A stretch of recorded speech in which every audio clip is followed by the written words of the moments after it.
ہفتے میں ایک دفعہ جڑنے کے لیے ہے۔ ہر مسجد اپنے اپنے محلے میں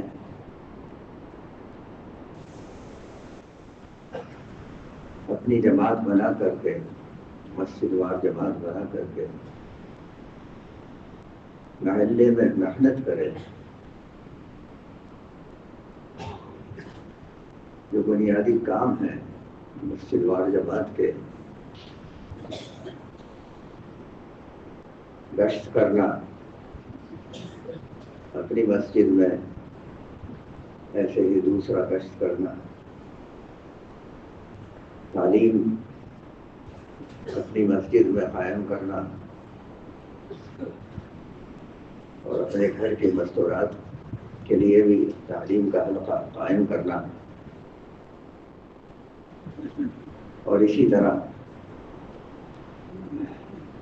صبح کے وقت میں بہتر ہے کہ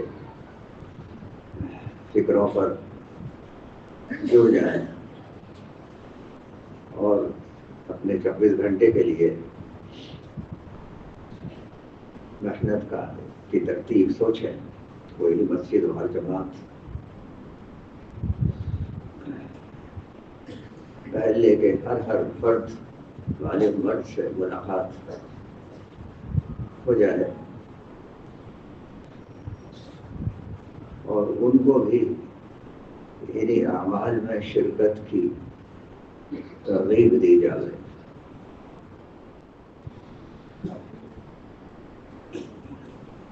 اور پھر وہی مسجد وار جماعت 3 دن کی، چلے کی، 4 مہینے کی،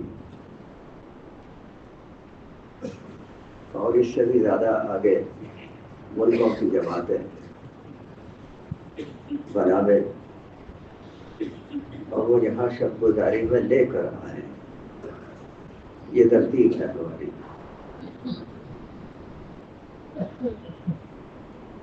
اور یہاں کے مشورے سے جماعتوں کا رخ قائم کیا جائے۔ کہاں جائے گی یہ خود سے طے نہ کریں۔ ہمارے یہاں اس محنت میں مشورہ کوئی زیادہ لمبا چوڑا نہیں ہوتا، تو اتنی بات ہوتی ہے کہ یہ جماعت ہمارے یہاں سے بنی ہے، اور اس کا رخ جو شہر کے پرانے ہیں وہ سوچ کر کے اس کو بتا دیں۔ عام طور سے ایسے روزہ جماعتوں کے لیے 2-4 مہینے، سال کے لیے رخ دے دیتے ہیں کہ اس رخ پر آپ اپنے 3 دن کی جماعتیں بھیجتے رہیں، لیکن چلے 4 مہینے کے لیے مشورے سے جہاں کا بھی رخ طے ہو جائے وہاں جماعت چلی جائے خرچے کے اعتبار سے۔ یہ ہماری سیدھی سادھی ترتیب ہے، کوئی پیچیدگی اس میں ہے نہیں۔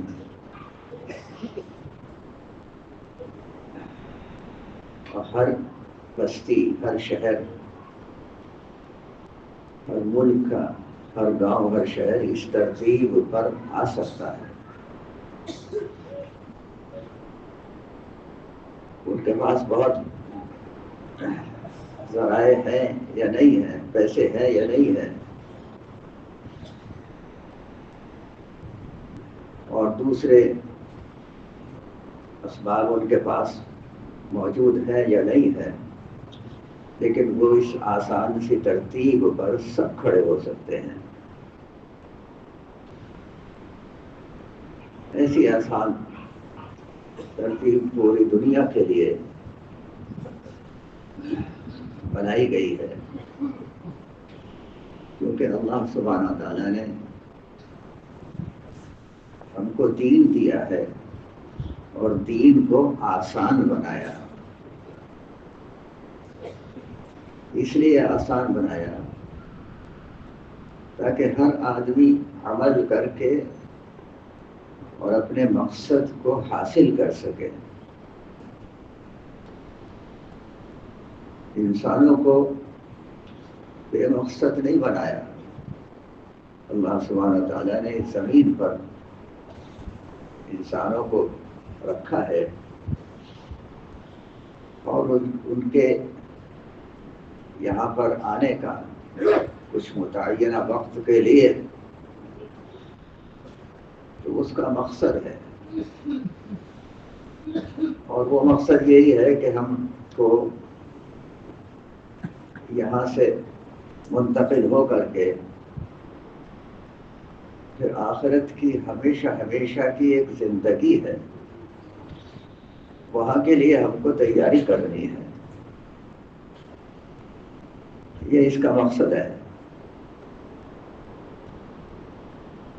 اور وہ کیسے کرنی ہے، وہ تیاری کس طرح سے ہوگی، اس کی رہبری کے لیے اللہ سبحانہ تعالیٰ نے ہر زمانے میں اور ہر علاقے میں اپنے خاص بندوں کو بھیجا انسانوں کو سمجھانے کے لیے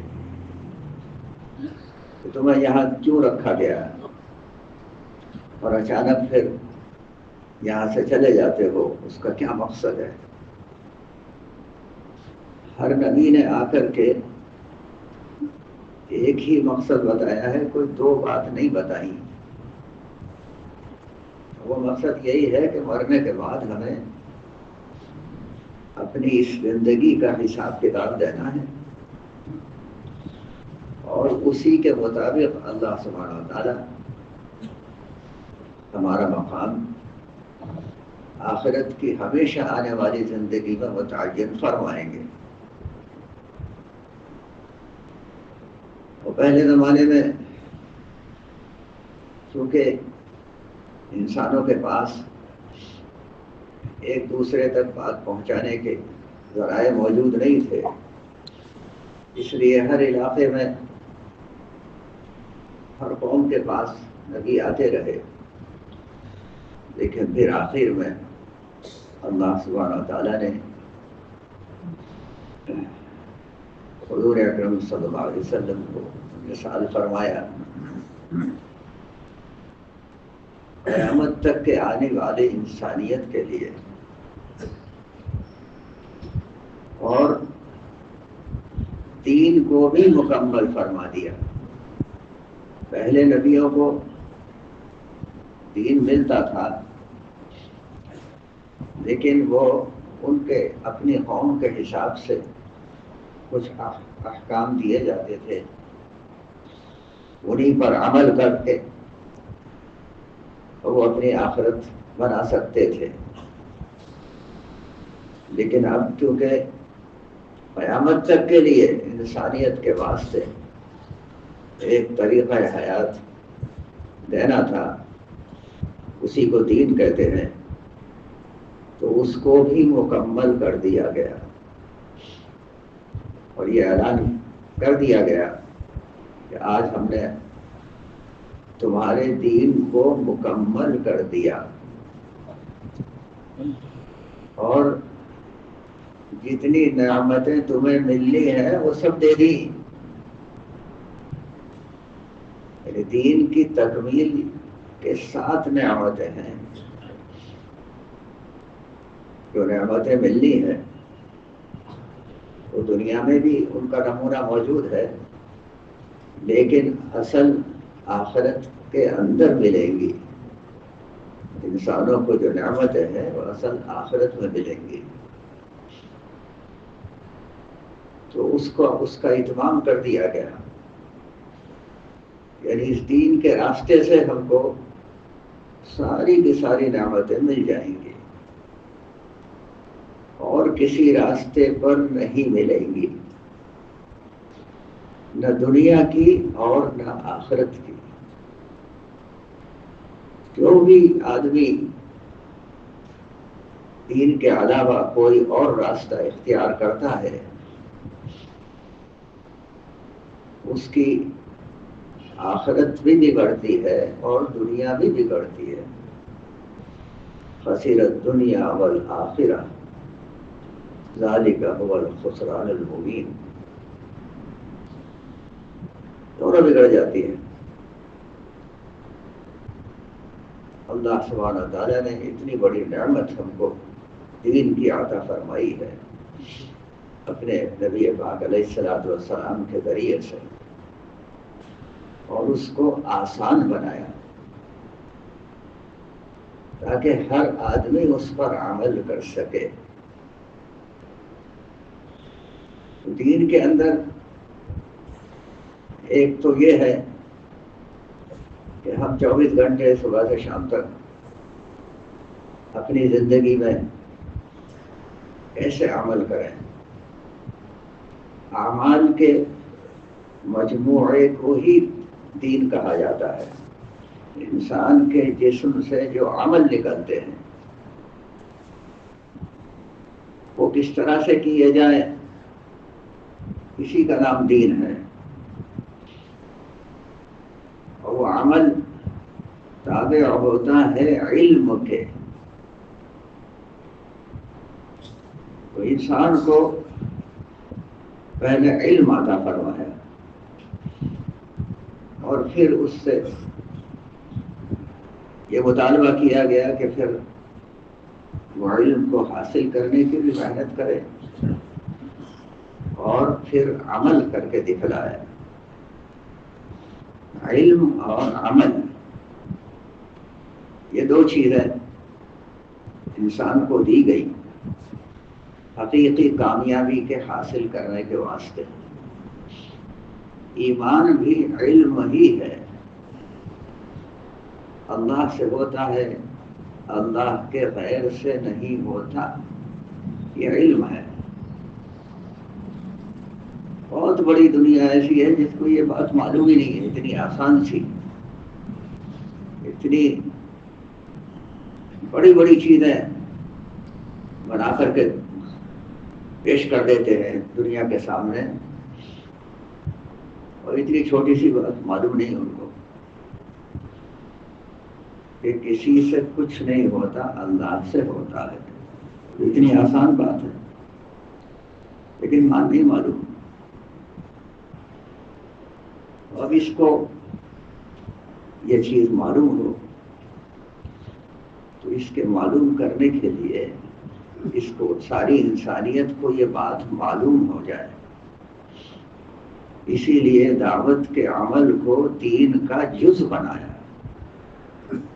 یہ کسی ایک علاقے، کسی ایک فرد کے لیے دین نہیں ہے. حضور اکرم صلی اللہ علیہ وسلم تو ایک علاقے میں تشریف لائے تو وہ اس عرب کے علاقے ہی کے لیے، حجاز پاک ہی کے لیے دین نہیں ہے. اور زمانہ بھی بہت تھوڑا سا ملا، کل 23 برس ملے. 40 برس کی عمر میں تو نبوت دی گئی اور 63 سال کی عمر میں بلا لیا گیا. تو صرف 23 سال ملے. اسی چھوٹی سی مدت میں سارے کام سکھلا دیے. علم بھی پوری طریقے سے منتقل کر دیا گیا اور عمل بھی پورے طریقے سے منتقل کر دیا گیا. اور ایسی طریقے سے علم کو لیا ساتھیوں نے جنہیں ہم صحابہ کہتے ہیں، حضور اکرم صلی اللہ علیہ وسلم کے ساتھی. وہ سب نے اپنے اپنے ذہنوں میں محفوظ کر لیا اور پھر اس پر عمل کر کے دکھلایا. گویا نمونے تیار ہو گئے 1.25 لاکھ اس 23 سال کی مدت میں. چھوٹی سی مدت میں دین بھی پورا نازل ہو گیا اور ایسے انداز سے نازل ہوا کہ کہ کوئی نہ کوئی واقعہ پیش آتا اور اسی کے مطابق آیتیں نازل ہوتی تاکہ انسانیت کو سمجھنے میں آسانی ہو.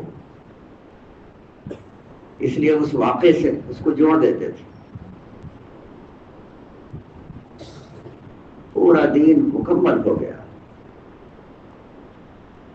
کچھ باتیں براہ راست وحی کے ذریعے سے آتی تھیں اور اسے وحی مطلوب کہتے ہیں، یعنی اس کو پڑھا جاتا ہے قرآن پاک ہے. اور کچھ باتیں وہ نبی ہیں ان کے اوپر القا ہوتی تھی اور وہ بتلاتے تھے. ان کو احادیث مبارکہ کہتے ہیں، یعنی اپنے جو ان کے اوپر القا کی گئی اور اس پر عمل بھی کر کے انہوں نے دکھلایا. ایسی عجیب و غریب احادیث ہیں کہ آدمی حیرت میں رہ جاتا ہے کہ ایک ہی آدمی ہے اور قرآن پاک بھی نازل ہو رہا ہے اور ایسی ایسی احادیث مبارکہ ہیں کہ اس کا تصور نہیں کر سکتے.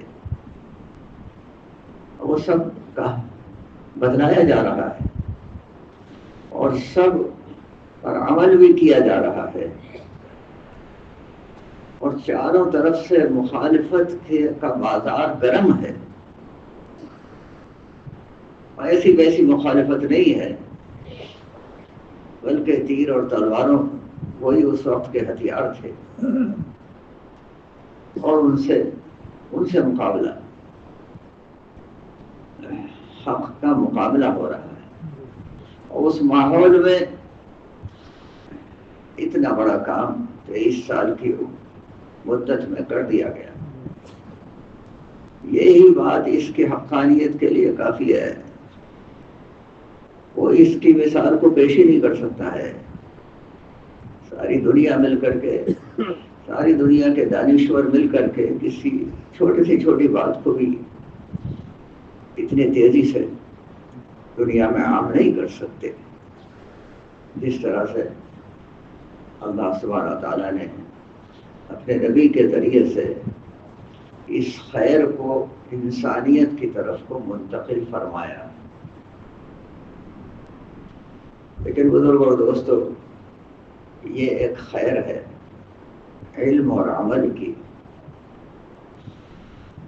لیکن اسی کے ساتھ ساتھ کیونکہ یہ ایک امتحان ہے کہ کون علم اور عمل پر آتا ہے، تو اس امتحان کے لیے مقابلے پر 2 طاقتیں اور ہیں.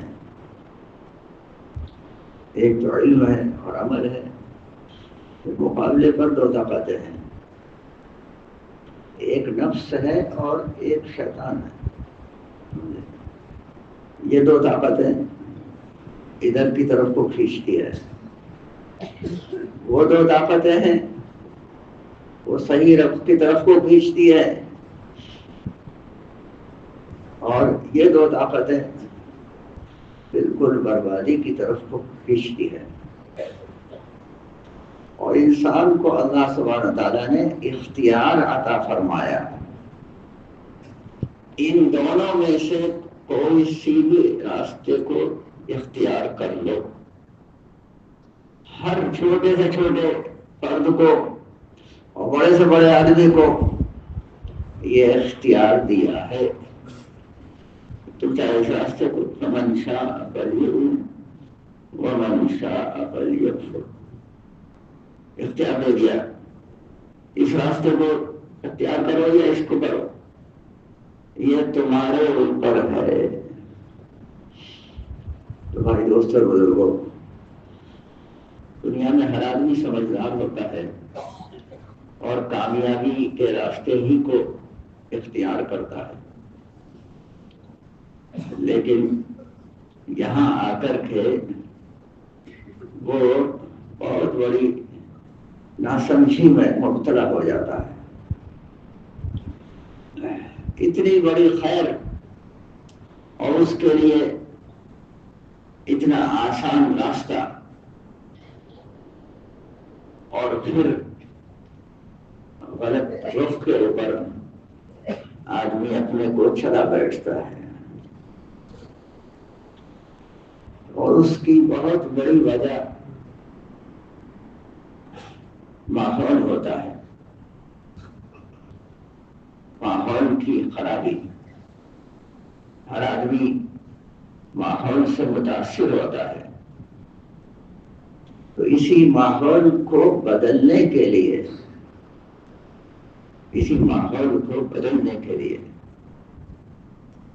دین یعنی یہ جو دعوت کی محنت ہے، اس کو دین کا جز بنایا گیا ہے. یہ دعوت کی محنت یہی ہے جو ماحول کو بدلتی ہے.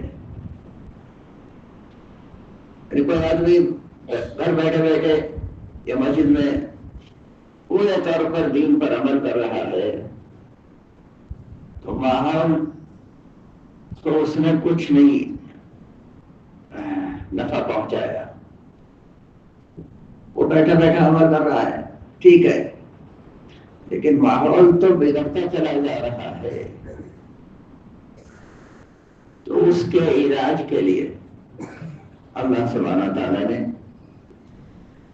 یہ عمل تبلیغ و دعوت کا آج کے زمانے میں عنایت فرمایا، اور حضور اکرم صلی اللہ علیہ وسلم کے زمانے ہی سے یہ عمل جاری و ساری ہے.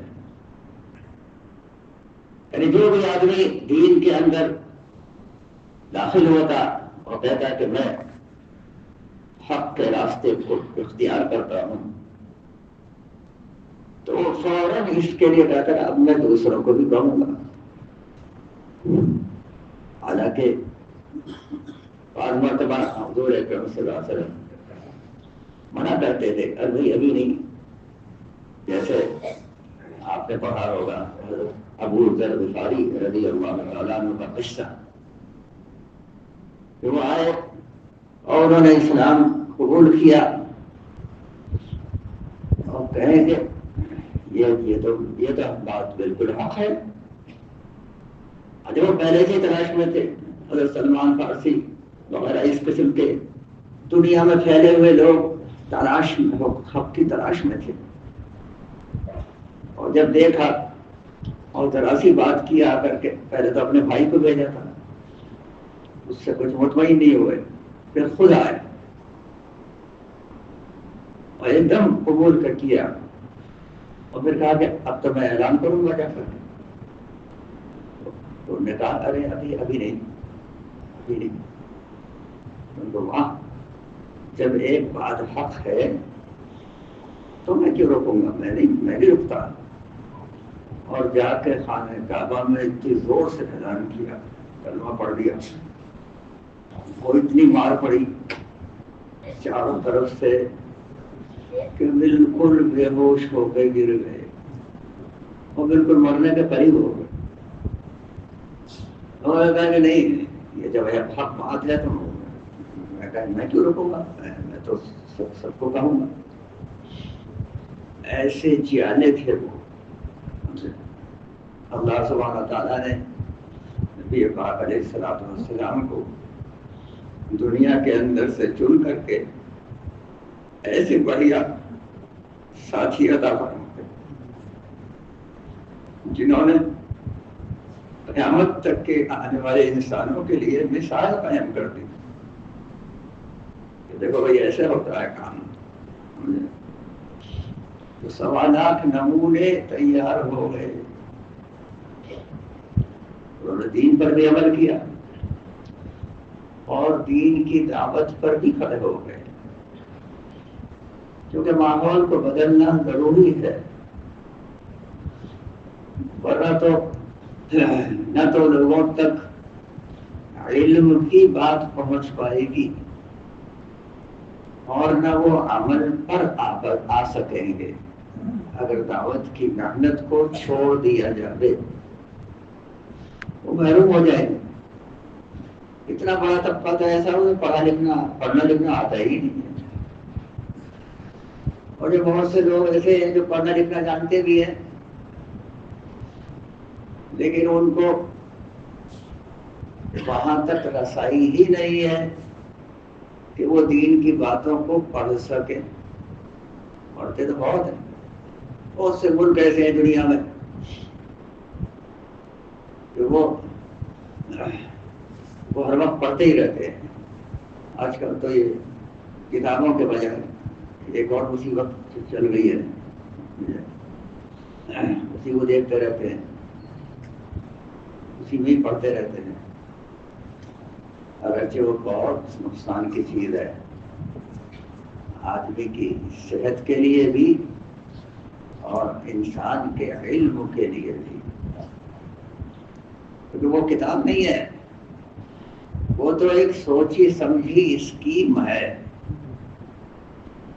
جس میں حق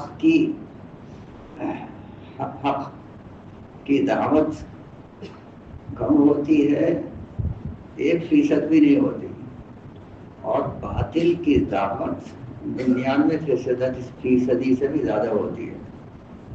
سمجھے؟ اور تو دیکھتا رہتا ہے، اور بچوں کو بھی دے دیتے ہیں، وہ بھی دیکھتے رہے بیچارے. اور انہیں پتہ ہی نہیں کہ کیا حشر بنے گا اس کا، اور اتنی تیزی سے اس کو بدلتے ہیں. ایک چیز دکھائی پھر اس کے بعد 1 سیکنڈ گزری نہیں ہے دوسری چیز دکھائی، پھر دوسری سیکنڈ گزری نہیں ہے تیسری دکھائی، اور اس کی آنکھیں چکا چوند ہو جاتی. وہ دعوت ہے باطل کی اور اس کے چکر میں پھنسا ہوا ہے. یعنی پہلے کم سے کم کتابیں تو پڑھتے تھے لوگ، اور کتابیں پڑھ کر کے اپنے علم کو پڑھاتے تھے، لیکن آپ اس سے بھی گئے. تو جیسے دنیا کے اندر حق کی محنت وجود میں آتی ہے، اسی طرح سے باطل کی بھی محنت ہے جو ہمیشہ بڑھتی ہی چلی جاتی ہے. وہ انسانوں ہی میں سے شیاطین پیدا ہو جاتے ہیں. وہ شیطان صرف جناتوں میں سے نہیں ہے، وہ تو وہ پرانا والا ہے جو جن میں سے تھا، جس نے آدم علیہ السلام کو سجدہ کرنے سے انکار کر دیا تھا. لیکن اب تو انسان اور جنات سب میں سے شیاطین ہوتے ہیں، اور وہ انسانوں کو غلط رخ پر ڈالتے ہیں. ان کا کام ہی ہے. اس کا مقابلہ صرف حق کی دعوت ہے، اور اس حق کی دعوت کا پہلے زمانے میں تو باقاعدہ کوئی دعوت کے لیے نکلے تو اس کو تیر اور تلوار لینے پڑتے تھے، اور بندوق اور توپ لینی پڑتی تھی. اب اس کی بھی ضرورت نہیں ہے. اللہ سبحانہ تعالیٰ نے ہمارے لیے بہت ہی آسان کر دیا. یہ تبلیغ و دعوت کا اتنا آسان سا کام ہم کو عنایت فرما دیا، اور اسی کے راستے سے، اسی کی دعوت کی محنت کے راستے سے سارے عالم کے اندر ماحول ایک دم تبدیل ہوتا چلا گیا. کوئی تصور بھی نہیں کر سکتا. لیکن دعوت چیز ہی ایسی ہے کہ حق کی بات کہو گے تو وہ پھیلے گی، اور باطل کی بات کہو گے تو وہ پھیلے گی. یہ دونوں میں یہ تاثیر رکھی ہے دعوت کے اندر. لیکن اس دعوت کے ساتھ ساتھ خود بھی اپنے کو عمل کے اوپر لانا ہوگا. تو یہ اس کام کے اندر دونوں چیزیں ہیں. الحمدللہ. یہ کہتے ہیں بھائی تم چلہ فارغ کر لو، 4 مہینے فارغ کر لو، اور فلاں ملک کا تقاضا ہے تم لوگ تیار ہو جاؤ. وقت مانگتے ہیں لوگوں سے کہ بھائی اپنے وقت کو فارغ کر لو،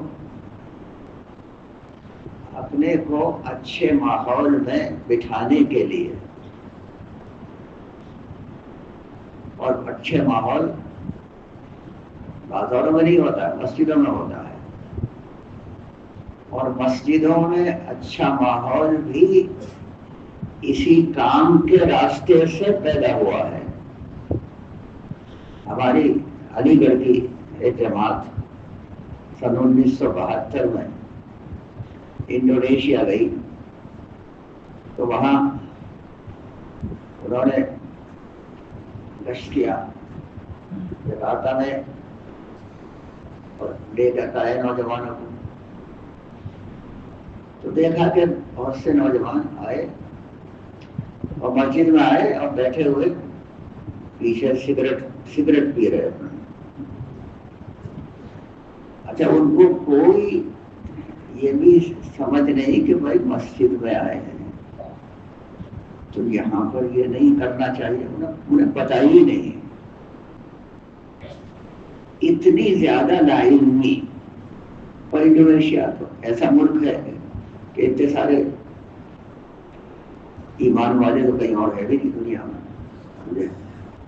اس کا یہ حال تھا دعوت کی محنت سے پہلے، لیکن اللہ نے بدل دیا، اس ماحول کو بدل دیا اور ساری دنیا میں بدلا. اور جماعتوں نے نہ کوئی زبردستی کی کسی کے ساتھ، اور نہ کسی کو ڈانٹا پھٹکارا. زیادہ زیادہ گشت میں باہر نکل گئے. اور گشت میں آپ جانتے ہیں کہ اس کے آداب ہوتے ہیں، اور ان آداب کے اندر تواضع ہی تواضع ہے. جو متکلم بات کرتا ہے وہ بھی، اس کو بھی یہی ہدایت ہوتی ہے کہ اپنے ضعیف ایمان سے قوی ایمان کی دعوت پیش کرو اور اسے مسجد میں لقت لانے کی کوشش کرو. کہ وہاں ایمان کی بات ہو رہی ہے تم اسے سن لو چل کر. تو اتنی سی بات کہتے ہیں وہ تم جاؤ اور ان سے کہو کہ وہاں ایمان کی بات ہو رہی ہے. ہم سے کہا جاتا ہے متکلم سے کہ اپنے ضعیف ایمان سے، یعنی اس کو پہلے ہی سمجھا رہے ہیں کہ تیرا ایمان بہت کمزور ہے. سمجھے؟ یہ مت سمجھ بیٹھنا کہ میں اس کو سمجھا رہا ہوں تو میں استاد ہو گیا، یہ شاگرد ہو گیا، میرا ایمان مضبوط ہے اس کا کمزور ہے. تو نہیں، یہ نہیں. اس کا پہلا جملہ ہی ہے کہ اپنے ضعیف ایمان سے قوی ایمان کی بات کہنا.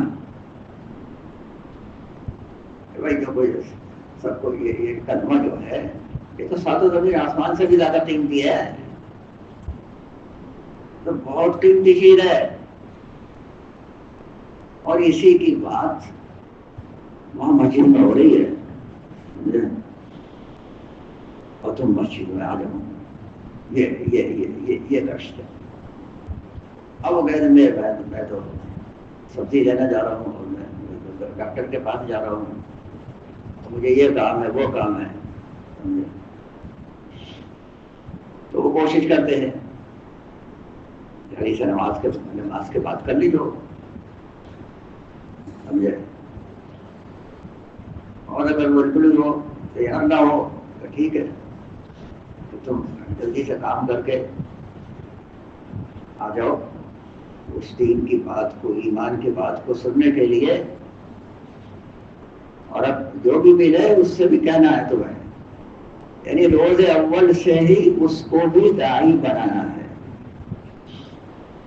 جس کو بلایا ہے، جس کے بارے میں معلوم ہے کہ یہ تو کبھی مسجد میں دکھائی نہیں دیتا، کیونکہ مسجد وار جماعت ہی تو کشٹ کرتی ہے، اور اپنے محلے کے لوگوں سے واقف ہوتی ہے، تو انہیں معلوم ہے کہ یہ تو کبھی دکھائی دیتا نہیں، لیکن کبھی اس سے بھول کر بھی یہ نہیں کہتے کہ میاں دیکھو عصر کی نماز نکل جائے گی، جلدی سے چلو، نہیں، یہ بہت بڑی بدگمانی ہے۔ آپ کو کیا پتا کہ اس نے عصر کی نماز پڑھی ہے یا نہیں پڑھی ہے؟ نماز تو فرض ہے، اور ایک ایمان والے کے بارے میں یہ سوچنا اور زبان سے کہنا کہ میاں تم نے عصر کی نماز نہیں پڑھی ہے، یہ تو اس کے اوپر بہت بڑی تہمت ہے۔ جیسے کسی سے یہ کہا جائے ارے میاں دیکھو سچ بولا کرو، تو وہ مرنے مارنے کو تیار ہو جائے گا۔ اس کا مطلب یہ ہے کہ وہ آدمی یہ کہہ رہا ہے کہ جھوٹ بولتا ہوں میں، یہی تو مطلب ہوا اس کا کہ میاں سچ بولا کرو۔ یہ تو اسے بھی پتا ہے کہ سچ بولنا چاہیے، تو اس کو ہدایت کرنے کی کیا ضرورت ہے؟ تو ہم تو اعمال کی بات ہی نہیں کرتے ہیں۔ اعمال کی بات تو جب فضائل کی کتاب پڑھی جائے گی، تعلیم ہوگی، تو اس میں سب اعمال کی بات ہوتی ہے، آدمی خود سمجھ جاتا ہے کہ مجھے کیا کرنا ہے کیا نہیں کرنا۔ ہماری دعوت کے کام کے اندر ایمان کی بات کہی جاتی ہے، اور ایمان علم کی بات کہی جاتی ہے، اور علم کے اندر بھی صرف ایمان کی بات، اللہ سے ہونا اور اللہ کے غیر سے نہ ہونا۔ اور یہ بات کہ اللہ سبحانہ تعالیٰ نے یہ سمجھانے کے لیے نبی پاک علیہ الصلوۃ والسلام کو بھیجا قیامت تک کے آنے والی انسانیت کے لیے، اور پھر یہ بھی ایمان کا جز ہے کہ اگر ہم اس کے اوپر آئے تو ہمیشہ کی جو ہمیں زندگی ملنے والی ہے مرنے کے بعد، اللہ سبحانہ تعالیٰ نے کامیابی کا وعدہ فرمایا ہے۔ یہ ایمان ہے، اسی کے چاروں طرف ہماری بات گھومنی چاہیے، یہی دعوت ہے، اور اسی کے ذریعے سے ماحول بنتا ہے۔ وہ لوگ اس وقت یقین ہی نہیں کرتے، اس وقت بھی جب حضور صلی اللہ علیہ وسلم نے یہ دعوت پیش کی تو وہ یہ کہتے تھے بتائیے ہمارے آبا و اجداد مر گئے اور ان کی ہڈیاں بھی گل گئیں اور زمین میں مل گئے، اور یہ کہتے ہیں کہ ان کو پھر اٹھایا جائے گا، پھر کہاں سے اٹھا لیا جائے گا، یہ کہتے تھے وہ۔ کوئی یقین ہی نہیں کہ مرنے کے بعد پھر دوبارہ اٹھنا ہے، اور بھائی یہی تو اصل ہے، یہ انسان کا مزاج ہے، اس کی فطرت ہی یہ ہے کہ وہ اپنے نفع کی طرف ہی قدم اٹھاتا ہے۔ جب اسے کچھ نفع ہی نہیں مل رہا تو وہ کاہے کے لیے قدم اٹھائے گا دین پر؟ اور وہ تو دنیا کی چیزیں اسے دکھائی دے رہی ہیں کہ بہترین سی کار ہے، بہترین سا مکان ہے، اور بہترین چیزیں چکا چوند کرنے والی دکھلائی دے رہی ہیں، تو وہ ان کی طرف کو جائے گا، اور جو اسے اصل نعمتیں اللہ کی طرف سے ملنے والی ہیں اس کے بارے میں کچھ پتہ ہی نہیں، تو کیوں قدم اٹھائے گا وہ؟ تو یہی دعوت کی بنیاد ہے کہ میرا مرنے کے بعد حساب کتاب ہونا ہے، اور تو پوچھا جائے گا کہ تم کیا کر کے آئے، کتنا علم حاصل کیا، اور اس کو عمل میں کتنا منتقل کیا۔ علم حاصل کرنا بھی آسان ہے، ہمارے یہاں، آپ کے یہاں بھی چھوٹے بچوں کو 5ویں 6ٹھی کلاس میں اسکولوں میں 7ویں میں تعلیم الاسلام پڑھا دیتے ہیں، اور سارے مسئلے مسائل اس میں موجود ہیں، نماز کیسے پڑھنی، روزہ کیسے رکھنا، اور ماں باپ کے ساتھ کیا برتاؤ کرنا، اور باقی کیسے حاصل کرنا، وضو، غسل، کیا کھانا کیا نہیں کھانا، یہ بنیادی باتیں سب بچوں کو سکھا دی جاتی، بچپن میں بچوں کو مسائل بچوں کو سکھلا دیے جاتے ہیں۔ اب جب بڑے ہو جاتے ہیں تو بھی ان کو، اگر وہ بچپن میں مکتب میں جا کر کے ان کو سکھلا دیے گئے تو وہ دیکھ دیکھ کر کے عمل کرتا رہتا ہے، اسے مزید کوئی اگر مسئلہ آ گیا تو وہ پھر کسی سے کہتا ہے بھائی ایک مسئلہ آ گیا ہے، فتویٰ، اور اسے لکھ دو مفتی صاحب کو، تو مفتی صاحب اس کا جواب لکھتے ہیں، اور وہ اس پر پیسے نہیں لیتے، مفتی صاحب مفت جواب دیتے ہیں، سمجھے؟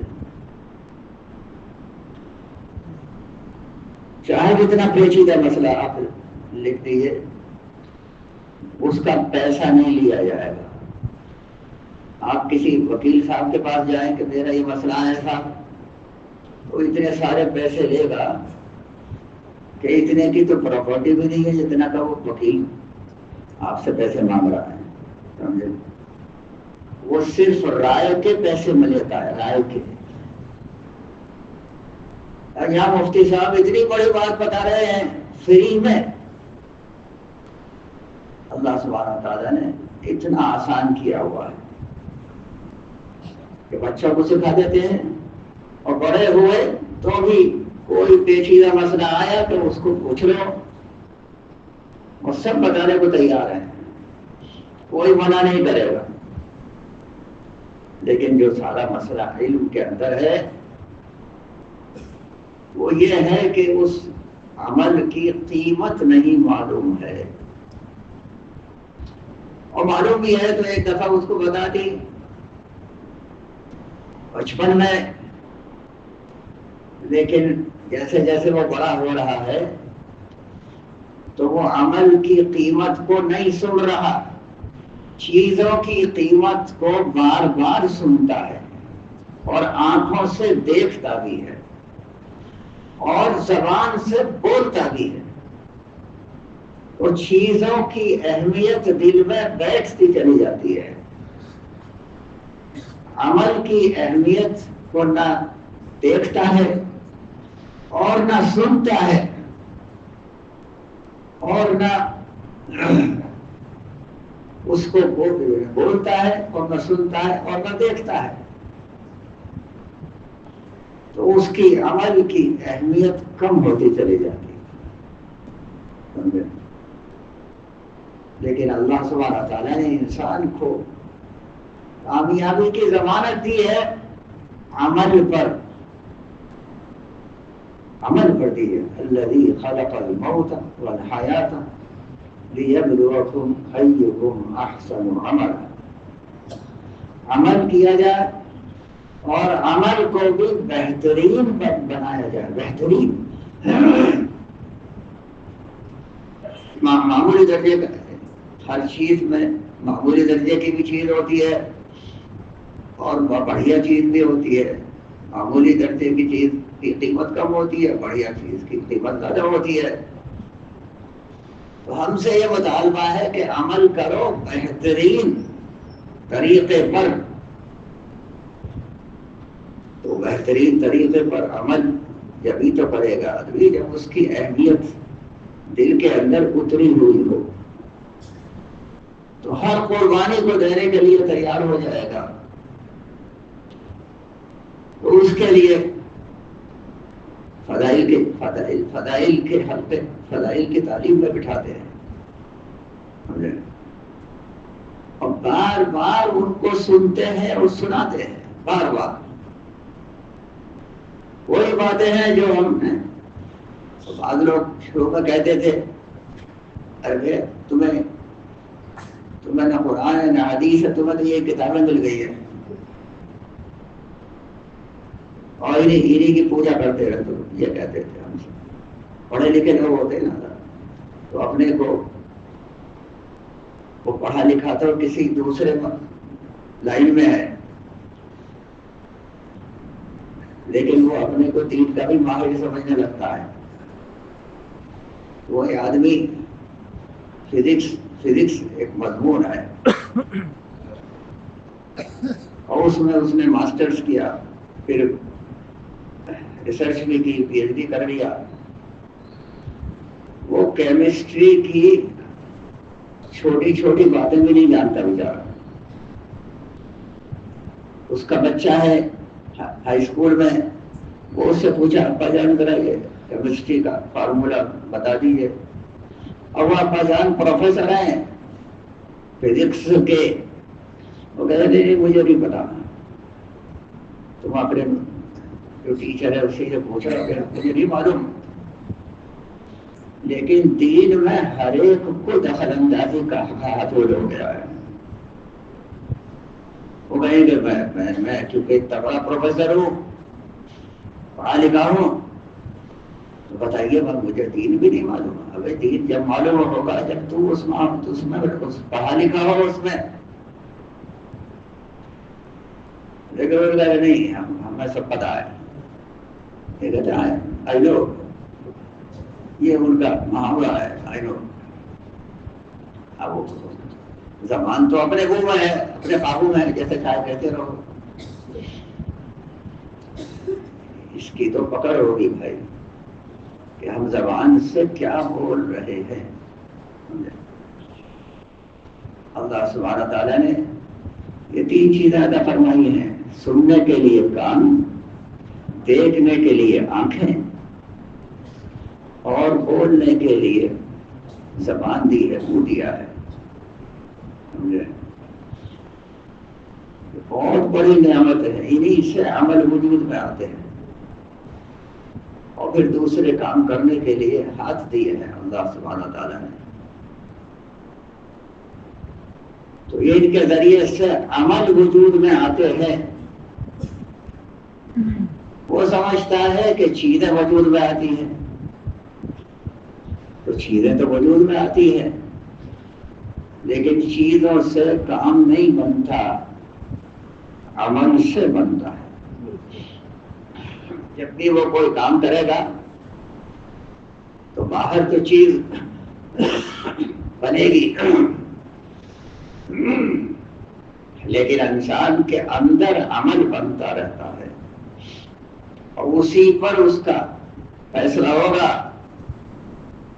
کہ اس نے عمل کے ذریعے سے اپنے اندر کون سی صفت پیدا کی ہے. اسی پر ہمارے بارے میں فیصلہ کر دیا جائے گا. تو بھائی دوستوں بزرگوں، کام بہت آسان ہے. کوئی عمل ایسا نہیں ہے جس کو ایک معمولی سے معمولی آدمی بھی یہ کہے کہ بھائی میرے بس کا نہیں ہے، یہ تو بہت بڑا عمل ہے. نہیں، ہر ایک کر سکتا ہے. اتنا آسان اللہ سبحانہ تعالیٰ نے دین کو بھی عطا فرمایا. دین میں بنیادی حیثیت نماز کی ہے. اب وہ کھڑے ہو کے نہیں پڑھ سکتا تو بیٹھ کے پڑھ دے، اور بیٹھ کے نہیں پڑھ سکتا تو لیٹے لیٹے اشارے سے پڑھ دے. تو اتنا تو آسان کر دیا اسے. سمجھے؟ روزہ ہے نہیں رکھ سکتا تو اس کا فدیہ ادا کر دے دے، تو اس کے لیے آسانی ہے، کوئی اس کی طاقت سے زیادہ بوجھ اس پر ڈالا ہی نہیں گیا ہے، سہولت ہی سہولت ہے. سمجھے؟ دنیا کے کاموں میں، چیزوں میں ایسی بات نہیں ہے. پیسے ہیں تو بازار جاؤ، چیز کی خرید کے لاؤ، اور پیسے نہیں ہے تو وہاں دیکھ داکھ کر کے واپس آ جائیں گے، کچھ نہیں ملے گا. وہاں یہ نہیں ہے کہ بھئی یہ غریب آدمی ہے چلو اس کو بازار سے اٹھا کے چیزیں دے دو، کوئی نہیں دیتا. لیکن دین میں اللہ سبحانہ تعالیٰ نے یہ آسانی رکھی ہے،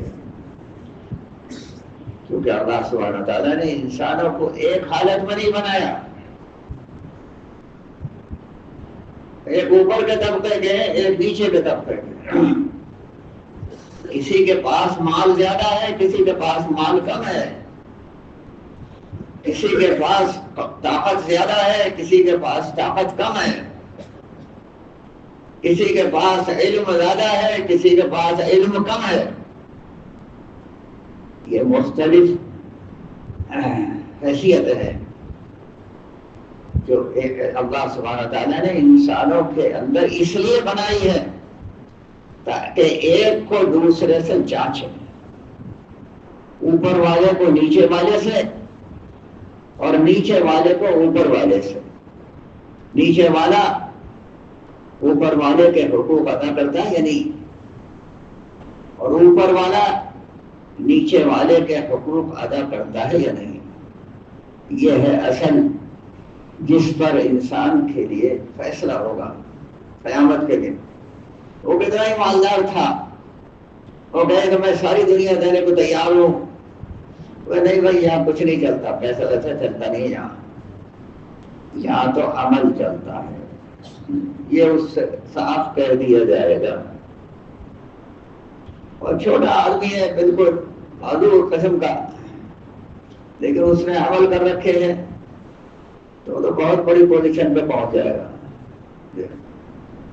کہ اللہ سبحانہ تعالیٰ نے اسی لیے مختلف حیثیتوں میں انسانوں کو تقسیم کیا ہوا ہے تاکہ ایک دوسرے کو اپنے کام میں لگا دے،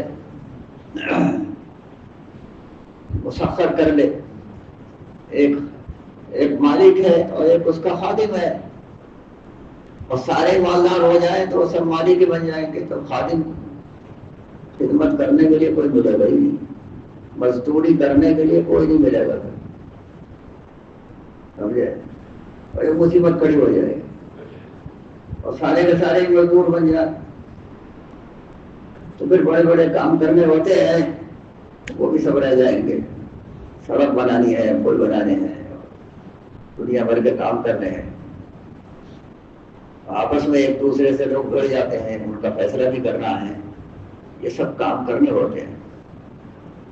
ایک نظام ہے اللہ سبحانہ تعالیٰ کی طرف سے.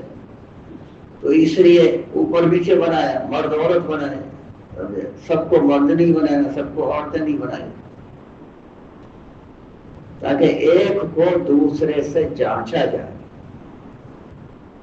اور ہر ایک دوسرے پر منحصر ہے، آزاد نہیں ہے، لیکن جبھی ہے جب وہ سمجھے. تو اس لیے بزرگوں اور دوستوں، ہمارے یہ دین کی محنت بہت آسان کہ ہم اپنی زندگی میں ترتیب بنائیں، اپنے مقامی کام کی بھی اور بیرونی نقل و حرکت کی بھی. اور وہ بنیاد مسجد وار جماعت ہی ہے جو اکائی ہے، وہیں سے کام ہوتا ہے، مسجد وار جماعت ہی سے. اور وہ اپنی مسجد میں گشت کرنے اور تعلیم کرنے سے لے کر کے، مشورے کرنے سے لے کر کے، اور سارے عالم کے اندر جماعتوں کو بھیجنے تک کا کام مسجد وار جماعت ہی کو کرنا ہے. عزائم کی طاقت اللہ سبحانہ تعالیٰ نے بہت بڑی عطا فرمائی ہے. انسان ارادہ کرتا ہے، وہ طے کر لے کہ یہ پہاڑ ہے، اس کو مجھے ہٹانا ہے، تو وہ پہاڑ کو ہٹا دے گا. اللہ سبحانہ تعالیٰ نے انسان کو ارادے کی بہت بڑی قوت عطا فرمائی. تو اس لیے تبلیغ میں یہی کہتے ہیں کہ ابھی تم ارادہ کرو، نیت کرو. کام کے کرنے کے وہ کہے کہ میرے تو حالات ہی بگڑے ہوئے ہیں سب، میں کیا نیت کروں گا؟ ارے حالات ہی بگڑے ہیں تو وہ ان حالات کو ٹھیک کرنے کے لیے تو نیت کروا رہے ہیں. سمجھے؟ وہ ایک بیمار یہ کہے کہ میں تو بہت بیمار ہوں، میں کیسے دوا کھاؤں گا؟ دوا تو اس لیے کھلا رہے ہیں تاکہ تمہاری بیماری ٹھیک ہو جائے گی. سمجھے؟ یہ کوئی بات نہیں ہے کہ میں تو دوا نہیں کھاتا کیونکہ میں تو بہت زیادہ کمزور ہو گیا، اب میرے بس کا نہیں ہے. نہیں بھائی، یہ اتنی تو طاقت ہوتی ہے. وہ دوا کھا لے، نہیں دوا کھا لے تو انجیکشن کے ذریعے سے اس کو اندر پہنچا دیتے ہیں، بہت آسان ہے. لیکن اس سے راضی تو ہونا ہی ہوگا کہ وہ دوا کو اپنے اندر جانے دے. تو یہی ترتیب ہے تبلیغ کے، دعوت کے، محنت میں، کہ ہمارے لیے چند اعمال ہیں آسان سے، ان پر ہم مسجد کی سطح پر ہر ایک عمل کرنے والا بن جائے. سمجھے؟ اور پھر شب گزاری میں آ کر کے یہاں پر اپنے جماعتوں کو دکھائیں، حوصلے دکھائیں. سمجھے؟ لیکن حوصلے دکھانے میں یہ نہیں ہے کہ میں دیکھو کتنا زبردست کام کرنے والا ہوں. تو شیطان دوسرے راستے سے آ جاتا ہے کہ جب اتنا سارا کام کیا ہے تو مجھے ذمہ دار بھی بناؤ. ایک اور مصیبت کھڑی ہو جائے گی. وہ دین کے راستے سے دنیا کمانا چاہے گا. وہ شیطان تو کبھی غافل نہیں ہوتا، نہ نفس غافل ہوتا ہے، نہ شیطان غافل ہوتا ہے. وہ دنیا کے راستے سے بھی آتا ہے، دین کے راستے سے بھی آتا ہے. وہ کہے گا میں بڑا ہوں، تم سب چھوٹے ہو گیا کام. وہ ساری محنت پر ایک دم پانی پھیر دیا اس نے. اور وہ اسی کے لیے تو دین پر لائے تھے کہ ہم اللہ کے بندے بن جائیں. بندہ کہتے ہیں غلام کو، غلام عبد اللہ. ہم اللہ سبحانہ تعالیٰ نے قل یا عبادی الذین اسرفوا، اے میرے پیارے بندو، بار بار بندہ کہہ کر کے پکارا اللہ نے ہم کو. غلام اسی کو کہتے ہیں. کوئی بزرگ تھے، وہ پہلے زمانے میں غلام خریدے جاتے تھے، پھر وہ ختم ہوئی وہ چیز. وہ بچوں کو اٹھا کے لے جائے، بیچ دیں. جیسے آپ جانتے ہیں حضرت زید رضی اللہ تعالیٰ عنہ، وہ تو بیچے ہی گئے تھے نا بازار میں. پھر حضرت خدیجہ رضی اللہ تعالیٰ عنہ نے ان کو خرید لیا اور حضور کو پیش کیا. یہ اسلام سے پہلے کی بات ہے. تو اب وہ ایک بزرگ نے کسی کو خریدا غلام کو، اس سے پوچھا ارے میاں، جب گھر لے کر کے آئے اپنے، ارے میاں تم کیا کھاتے ہو؟ تو اس نے کہا یہ جو آقا کھلائیں گے وہ کھاؤں گا. تو پھر انہوں نے پوچھا اچھا تم کون سا کپڑا پہننا پسند کرتے ہو؟ کہ جو آقا پہنائیں گے وہ پہن لوں گا. اور جو بات کہے وہ اس کا جواب کہ جو آقا فرمائیں گے وہی کروں گا. تو انہوں نے کہا کہ ابھی تیری بھی کوئی چاہت ہے یا نہیں ہے؟ تو اس نے یہ کہا کہ ایک غلام کے لیے یہ بات مناسب نہیں ہے کہ وہ آقا سے یہ کہے کہ میری یہ چاہت ہے. وہ بزرگ جو ہے ان کی آنکھوں سے آنسو نکل پڑے. وہ کہا کہ بھائی تو نے تو مجھے آج بہت بڑی چیز سکھا دی. مجھے نہیں معلوم تھا کہ بندہ کسے کہتے ہیں. انہیں تو مجھے یہ سکھایا کہ میں اللہ کا بندہ کیسے بنوں گا. مجھے تو یہ اللہ کی بندگی ہے کہ جو اس نے کہا ہے ہمارے نفع کے لیے کہا ہے، وہ ہمارا پیدا کرنے والا ہے، اور ہمیں کو وہ آگے بڑھانا چاہتا ہے، انسانوں کو، ساری مخلوقات کو تابع کر دیا، بڑے بڑے مخلوق، ہاتھی، اونٹ جیسے اور ویل مچھلی، سب انسان کے تابع، وہ سب سے نفع اٹھاتا ہے، لیکن انسان کو عمل کے لیے بنایا، سمجھے، اور عمل ہوتا ہے علم کے راستے سے، تو اسی کی مشق کے لیے اللہ کے راستے میں بھائی نکلنا ہوتا ہے۔ اور ایک آسان سی ترتیب ہے کہ پچھلے 4 مہینے کے لیے اپنے ارادوں کا اظہار کریں، اور شب گزاری میں آ کر کے اپنی جماعتیں بھی لکھانی چاہیے اور افراد بھی لکھانے کہ کون کون تیار ہیں 4 مہینے چلنے کے لیے، اور اسی سے انشاءاللہ ساری دنیا میں کام خود بخود پھیل جائے گا، کوئی زیادہ پیچیدہ کام نہیں ہے۔ تو فرمائیں اس کے لیے کون کون تیار ہے، بتائیں اپنے 4 مہینے کے لیے ارادے فرمائیں۔